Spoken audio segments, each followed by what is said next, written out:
पिछली वीडियो के अंदर हमने इनपुट आउटपुट रिडायरेक्शन के बारे में देख लिया था और उससे पहले हमने काफी सारी लिनक्स की कमांड कर ली है, जैसे कि cat command, CD command, PWD command और एलएस कमांड। ये काफी सारी कमांड हमने कर ली है और धीरे धीरे मैं आपको सारी की सारी कमांड्स बता दूंगा और कंप्लीट लिनक्स आपको आ जाएगी। तो उससे पहले मैं आपको ये बता दूं कि आज तक आपने ये सीख लिया कि कैसे हम फाइल बनाए, लेकिन अभी तक आपको इतना भी नहीं पता कि कैसे आप डायरेक्टरी बनाओगे। डायरेक्टरी का मतलब कि आप फाइल बनाना तो सीख गए, फाइल को देखना सीख गए, किसी डायरेक्टरी के अंदर जाना सीख गए, किसी डायरेक्टरी के अंदर कितनी फाइल्स फोल्डर हैं उनकी लिस्ट लेके आना सीख गए, लेकिन आपको आज तक डायरेक्टरी बनानी नहीं आई है। डायरेक्टरी का मतलब है कि आप फोल्डर नहीं बना सकते कमांड लाइन का यूज करके। नहीं बना सकते ना? बोलो हाँ या ना।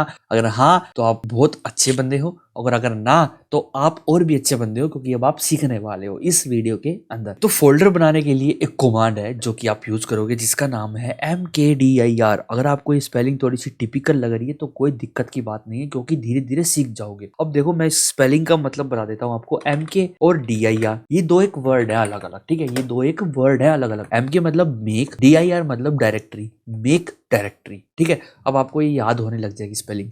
मेक डायरेक्टरी, mkdir, mk ले लिया मेक से, dir ले लिया डायरेक्टरी से, तो mkdir मतलब है मेक डायरेक्टरी। अब किस नाम की डायरेक्टरी बनानी है और कहाँ बनानी है वो आप यहाँ पर पाथ दोगे। क्या दोगे? पाथ। क्या दोगे? पाथ। ये भी दो तरीके से आपके लेती है। यहाँ पर लेती है ऑप्शन और उसके बाद डायरेक्टरी का नाम, ठीक है? डायरेक्टरी का नाम ध्यान रखना, फाइल का नाम नहीं लेगी ये डायरेक्टरी लेगी, ठीक है? फोल्डर या फिर फोल्डर का नाम, पूरा पाथ जो आप अगर देना चाहो तो अभी मैं आपको ना एक फोल्डर बना के दिखाता हूँ। करंटली हम प्रेजेंट है इसके अंदर, डेथ पीसी के अंदर एलएस करता हूँ तो यहाँ पर हमारे पास कुछ इतने सारे फोल्डर फाइल्स प्रेजेंट है, ठीक है? तो मैं चलता हूँ अभी डाउनलोड्स में चले या फिर डॉक्यूमेंट्स में चले। नहीं, हम चलते हैं पब्लिक में, ठीक है? नहीं, एक काम करता हूँ, यहाँ पर ना वीडियोस का फोल्डर है, पिक्चर्स का फोल्डर है, एक हम ना नया फोल्डर बनाते हैं लिनक्स के नाम से, इसके नाम से, लिनक्स के नाम से। यहीं पर मैं लिखता हूँ mkdir और यहाँ पर मैं लिख देता हूँ linux, ठीक है? एंटर करता हूँ तो हमारा जो लिनक्स फोल्डर है वो तैयार हो चुका है। नहीं यकीन होता ना? अब यहाँ पर आप देख सकते हो, देखो लिनक्स फोल्डर यहाँ पर तैयार हो चुका है। वीडियो बैक करके देख लो, आपको पता चल जाएगा। लिनक्स फोल्डर पहले यहाँ पर नहीं था, मेरा यकीन मानो नहीं था, ठीक है? अगर मैं यहाँ पर अब ls करूँ तो हमारे पास अब एक लिनक्स फोल्डर भी मौजूद है। यहाँ पर देखो लिनक्स। तो ऐसे आप फोल्डर बना सकते हो। अब आप एक फोल्डर के अंदर भी फोल्डर बना सकते हो। जैसे कि अगर मेरे को लिनक्स के अंदर फोल्डर बनाना है तो या तो मेरे को अपनी डायरेक्टरी चेंज करनी पड़ेगी, मेरे को लिनक्स के अंदर जाना पड़ेगा फोल्डर के अंदर सीडी कमांड का यूज करके, या फिर मैं यहीं से ही उस लिनक्स फोल्डर के अंदर और भी फोल्डर बना सकता हूँ। वो कैसे बनाऊंगा? अब मैं एक और mkdir कमांड का यूज करने वाला हूँ और इसके अंदर मैं लिखूंगा लिनक्स, ठीक है? अब ये देखो, ये एक पेरेंट फोल्डर है, ठीक है? लिनक्स के बाद मैंने लगा दिया स्लैश, मतलब कि अगर लिनक्स फोल्डर एग्जिस्ट करता है, ठीक है, तो उसके अंदर ट्यूटोरियल नाम का एक फोल्डर बना दो। क्या बना दो? उसके अंदर ट्यूटोरियल नाम का एक फोल्डर बना दो। अब अगर मैं इसको लिनक्स फोल्डर के अंदर जाऊं तो यहाँ पर देखो ट्यूटोरियल नाम का फोल्डर यहाँ पर मौजूद है। अब देखो ट्यूटोरियल के अंदर कुछ भी नहीं है, ठीक है? तो ये आप ऐसे भी बना सकते हो। लेकिन अगर मैं इस लिनक्स फोल्डर को डिलीट कर दूं यहाँ से और फिर मैं ये कमांड अगर चलाऊं mkdir linux/tutorial एंटर करता हूं तो यहाँ पर आ गया क्या एरर? क्या एरर है ये कि ऐसी नाम की लिनक्स नाम की कोई फाइल या डायरेक्टरी है ही नहीं। अब इसका मतलब ये है गाइज कि जो ये mkdir है, ये क्या करता है? जो आप ये आर्ग्यूमेंट दे रहे हो, स्लैश के पहले वाला जो आपका जो फोल्डर का नाम है, ये पहले उसको देखेगा। अगर वो एग्जिस्ट करता है तो ये उसके अंदर इस फोल्डर को बना देगा। अगर वो एग्जिस्ट नहीं करता तो ये नहीं बनाएगा, एरर शो कर देगा। तो इस एरर से बचने के लिए भी आपके पास एक ऑप्शन है, ठीक है? और वो ऑप्शन क्या है? -p या -p। अब p का मतलब है पेरेंट, मतलब कि जो हमने इस पेरेंट डायरेक्टरी का नाम लिया है, अगर ये डायरेक्टरी नहीं है ना तो इसको बना दो भाई, इसको बना दो। इसके अंदर जितना बड़ा मैंने जो भी पाथ दिया उन सब फोल्डर्स को क्रिएट कर दो। अगर मैं यहाँ पर एंटर करता हूँ तो देखो हमारे पास लिनक्स फोल्डर बन चुका है, इसके अंदर एक ट्यूटोरियल फोल्डर भी बन चुका है कि नहीं? तो अब देखो, अब मेरे को, मैं फिर से लिनक्स फोल्डर को डिलीट कर देता हूँ यहाँ पर, ठीक है? अब मैं क्या करता हूँ, यहाँ पर दोबारा से बनाता हूँ। ट्यूटोरियल के अंदर मैं देने वाला हूँ यहाँ पर पार्ट्स, ठीक है? पार्ट वन के अंदर मैं देने वाला हूँ वीडियो। अगर मैं यहाँ पर एंटर करूँ तो मेरे पास ये सारे फोल्डर क्रिएट हो जाएंगे। देखो, अगर मैं लिनक्स के अंदर जाऊँ, ट्यूटोरियल के अंदर जाऊँ, पार्ट 1 के अंदर जाऊँ, वीडियो के अंदर जाऊँ, तो देखो सारे हमारे यहाँ पर क्रिएट हो चुके हैं बहुत बहुत ईजिली, ठीक है? ये आपको समझ आ गया। अब देखो, अगर मेरे को ट्यूटोरियल के अंदर बहुत सारे पार्ट्स के फोल्डर बनाने हैं और मैं नहीं चाहता कि मैं बार बार कमांड्स का यूज़ करूँ, है ना। अब मेरे को मैंने पार्ट 1 का बना दिया, अब मैं दोबारा से जाऊँगा और यहाँ पर 2 लिखूँगा, फिर मैं एंटर करूँगा। अब ये क्या, अब मैं लिनक्स के अंदर जाऊँगा, ट्यूटोरियल के अंदर पार्ट 1 और पार्ट 2 हमारे पास है और यहाँ पर वीडियोज़ हैं। लेकिन मैं नहीं चाहता कि मैं बार बार कमांड का यूज़ करूँ, एक ही कमांड से मैं 3 या 4 पार्ट बना दूँ, जितने भी आपको बनाने हो, ठीक है।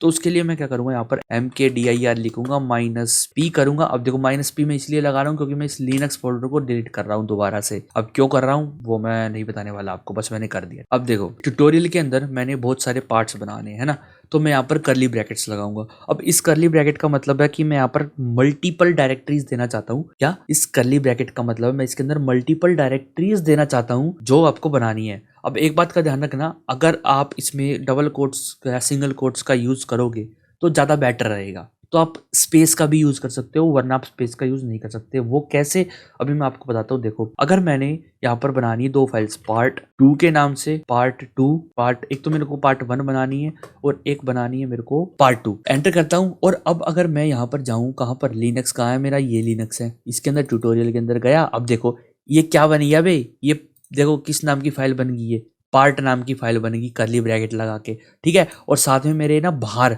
यहाँ पर ये 2 फोल्डर बना के क्रिएट करके रख दिए इन्होंने। तो इस एरर से बचने के लिए, इस भसड़ से बचने के लिए मेरे पास एक बहुत अच्छा तरीका है। 2 तरीके हैं। देखो, एक तो आप यहाँ से स्पेस हटा दो, यहाँ से आप स्पेस हटा दो, जितनी भी आप डायरेक्टरीज के नाम लिखोगे वहां से स्पेस हटा दो, एंटर करो। लिनक्स के अंदर जाओगे और यहाँ पर ट्यूटोरियल के अंदर जाओगे, पार्ट 1 और पार्ट 2 यहाँ पर क्रिएट हो चुके हैं, ठीक है। और लेकिन अगर आपको स्पेस देना है ना, लेकिन अगर आपको स्पेस देना है तो क्या करो, एक सेकंड इसको मैं डिलीट कर देता हूँ। अगर आपको स्पेस देना है तो आप क्या करो, इनको कोट्स के अंदर डाल लो, कोट्स के अंदर डाल लो, डबल कोट्स और सिंगल कोट्स हो वो आपकी चॉइस है। अब आप यहाँ पर स्पेस दे सकते हो, आपका जो काम है वो होएगा, ठीक है। अब देखो लिनक्स के अंदर जाता हूँ, ट्यूटोरियल के अंदर जाता हूँ, पार्ट 1 और पार्ट 2 हमारे यहाँ पर बन चुके हैं बहुत अच्छी तरीके से, लेकिन इनके अंदर ना वीडियोस नहीं बनी है। अब मेरे को, मैं चाहता हूँ कि इसके अंदर वीडियोज भी बने, यार पागल थोड़ी है हम, मैं चाहता हूँ वीडियोस भी बने। अब मैं इसको फिर से डिलीट कर रहा हूँ क्योंकि मैं आपको शुरू से दिखाना चाहता हूँ ना कि कैसे क्रिएट होती है डायरेक्टरी। अब मैं दोबारा से इस कमांड का यूज करूंगा, लेकिन मैं पहले क्लियर कमांड लगा देता हूँ, एक बार सफाया हो जाए। अब मैं इस कमांड का यूज करूंगा, ठीक है। अब मैं क्या करूँ, यहाँ पर लगाऊंगा स्लैश और वीडियो, और यहाँ पर भी मैं लिखूंगा पार्ट 1 के बाद स्लैश वीडियो। तो ये अब आप समझ ही गए होगे मैं क्या करना चाह रहा हूँ। अब मैं अगर यहाँ पर एंटर प्रेस करूँ तो हमारे पास लिनक्स फोल्डर होगा और ट्यूटोरियल होगा और पार्ट 1 के अंदर वीडियो होगी और हमारी पार्ट 2 के अंदर भी वीडियोस होगी। तो ये देखो हमारा कितना इजीली यहाँ पर तैयार हो चुका है, फोल्डर का स्ट्रक्चर तैयार कर दिया हमने पूरा, सिर्फ और सिर्फ एक ही कमांड से। मैं आपको एक और चीज बता देता हूँ, मैंने इसके पर्टिकुलर दोनों के अंदर लिखा। मान लो मेरे को बहुत सारे पार्ट बनाने हैं और मेरे को सबके अंदर वीडियो लिखना पड़ेगा फिर, है ना।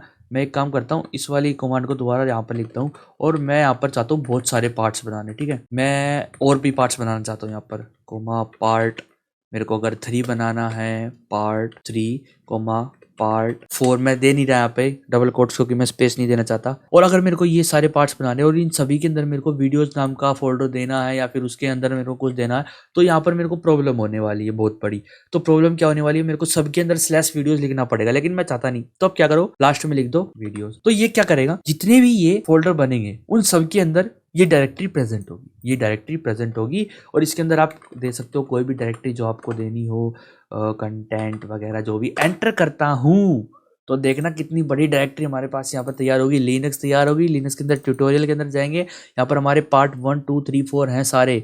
पार्ट 1 में जाऊँगा, वीडियोज़ भी है, कंटेंट भी है, ठीक है। पार्ट 2 में जाऊंगा, उसके अंदर भी वीडियोस मिलेगा, कंटेंट मिलेगा। देखो वीडियोस, उसके अंदर कंटेंट। तो ये आप मल्टीपल डायरेक्टरी क्रिएट कर ली सिर्फ एक कमांड के अंदर। अगर आप रियलिटी में यहाँ पर कंट्रोल शिफ्ट एन दबा के भी शॉर्टकट से भी फोल्डर क्रिएट करते हैं ना, जब भी इतनी जल्दी क्रिएट नहीं होता आपके फोल्डर जितनी जल्दी आपने इस कमांड के साथ कर लिए। अब आप मेरे को बताओ कैसी लगी आपको ये कमांड्स की ट्रिक। और अगर आपको पसंद आई तो इस वीडियो को लाइक जरूर करें और शेयर करें अपने दोस्तों के साथ। अब धीरे धीरे और भी इंटरेस्टिंग टॉपिक्स यहाँ पर आते रहेंगे अपनी इस लिनक्स ट्यूटोरियल की सीरीज के अंदर। और गाइस, अगर आप चाहते हो कि मैं इस किसी टॉपिक पर वीडियो बनाऊं और अगर आपके मन में वो टॉपिक है तो आप कमेंट्स में जरूर लिखें, मैं पूरी कोशिश करूंगा वो वीडियो बनाने की। तो गाइस, मिलते हैं फिर आपको नेक्स्ट वीडियो के अंदर। और जाने से पहले आपके लिए एक क्वेश्चन है, क्या आपके लैपटॉप के या लैपटॉप जो भी आपके पास है, लैपटॉप या पीसी, क्या उसके कीबोर्ड के अंदर आपके पास लाइट है? और लाइट है तो क्या आप उन लाइट्स का यूज करते भी हो या नहीं, ये मेरे को आप जवाब दो। तो मिलते हैं गाइस फिर आपको नेक्स्ट वीडियो के अंदर। जवाब जरूर देना कमेंट में। तो गाइस सब्सक्राइब जरूर करें, शेयर करें इस वीडियो को। Bye bye, see you in next video.